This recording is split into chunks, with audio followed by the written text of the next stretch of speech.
A couple years back, I came across this really funny meme floating around the net. Despite the fact that it might now be a reality, it really got me thinking about the true cost of video games, of new video games. It's a well-known fact that AAA games don't actually cost the retail price these days. Aspects such as season passes, DLC, and accessories like amiibos can all substantially increase the amount we pay for video games, right? But the biggest money grabber by far remains to be microtransactions, doesn't it? I talked extensively about how developers abuse them in my War Against Microtransactions video, but it does need to be said again, they should not be in single-player games.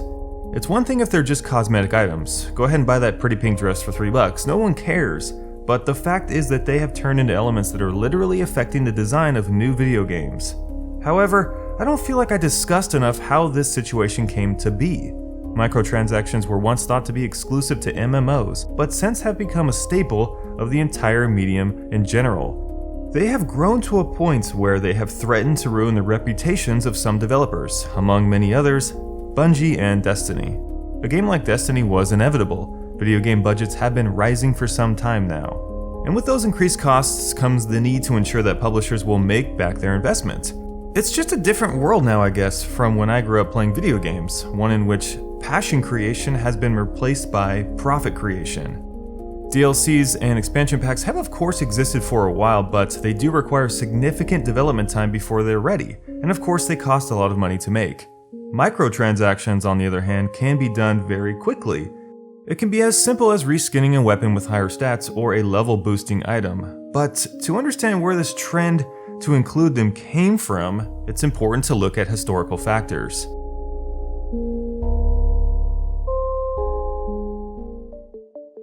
In the 1970s, you could not go into a mall without running into an arcade.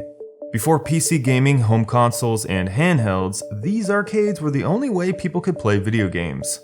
And yet, it was amidst the Space Invaders and Pac-Mans of the past that we got our first recorded microtransaction, lives. Running those machines for long hours wasn't cheap, and developers had to figure out a way to keep a steady source of revenue, thus, lives were formed. When console gaming took over in the 80s and the early 90s, it was more about the games, straight up games. But we did have to set a price point and it was pretty high. After all, putting arcade ROMs into cartridges was pretty damn expensive.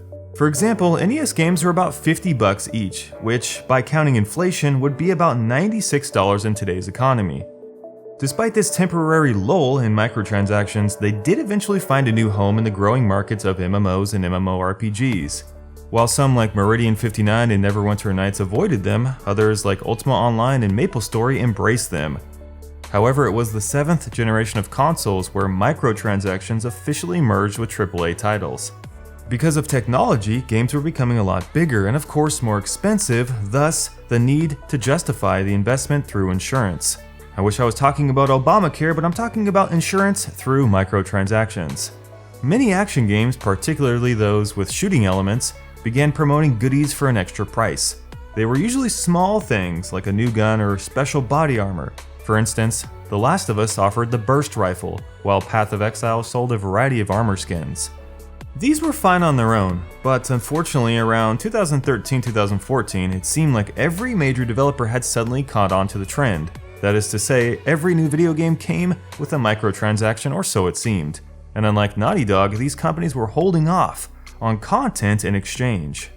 Think about GTA Online, Dead Space 3, Assassin's Creed Unity, Call of Duty Advanced Warfare, Metro Last Light, all were released within the same time frame. And before this we had games like Evolve, Metal Gear Solid 5, and of course Mortal Kombat X.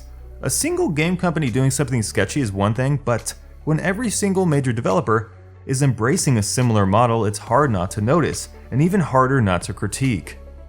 But even then, I doubt there would be much disdain for it all if it weren't for a major scapegoat. And with that, I'm talking about Destiny. Released back in 2014 for every platform, of course, except for PC, Destiny had high expectations from the get-go because of Bungie's fanbase.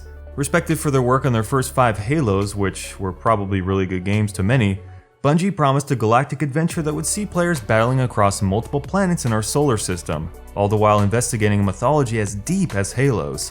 Unfortunately, Destiny's astounding $500 million budget, yeah that's $500 million, meant that their business model would be set in stone from the get-go. Destiny could not hope to make any money unless it squeezed every last dollar from us.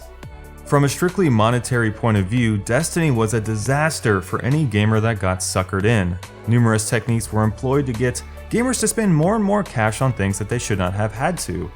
For example, the Season Pass, rather than to include all future DLC releases, only covered the first 2 content packs.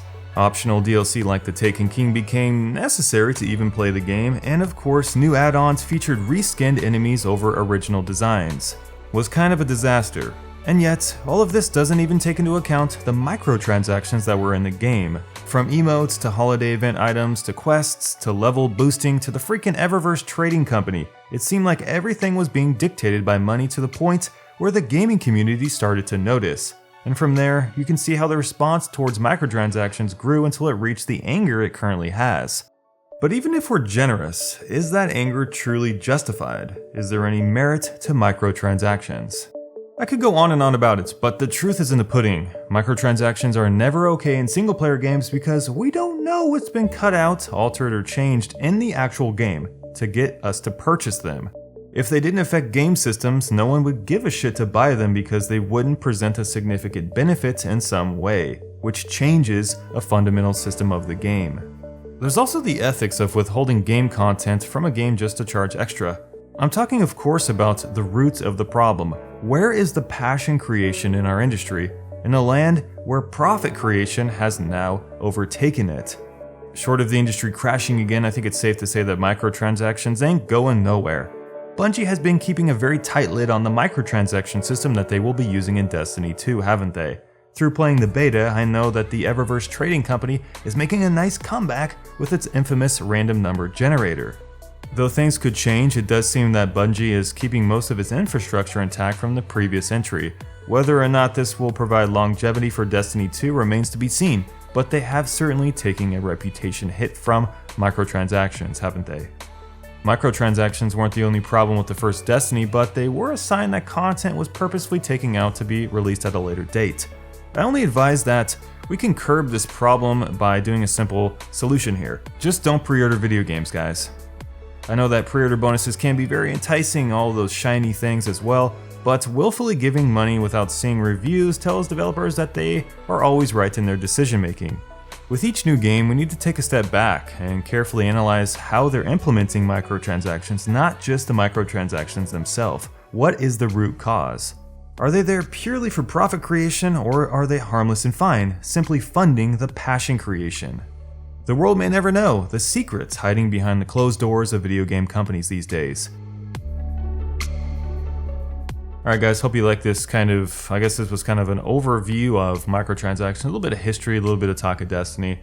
I am one in the school of thought that passion creation is something rare in this video game industry, and I am going to support every single game that comes out that I know has been built properly without the need to exploit us through microtransactions, especially in single player games. So if you're under that school of thought as well, go ahead and subscribe to Downward Thrust and consider checking out my Patreon, patreon.com/downwardthrust. Every single dollar donated helps way more than you know because things are getting pretty sketchy on YouTube these days. So peace, love, and happiness guys, have a great day and we'll see you in our next video.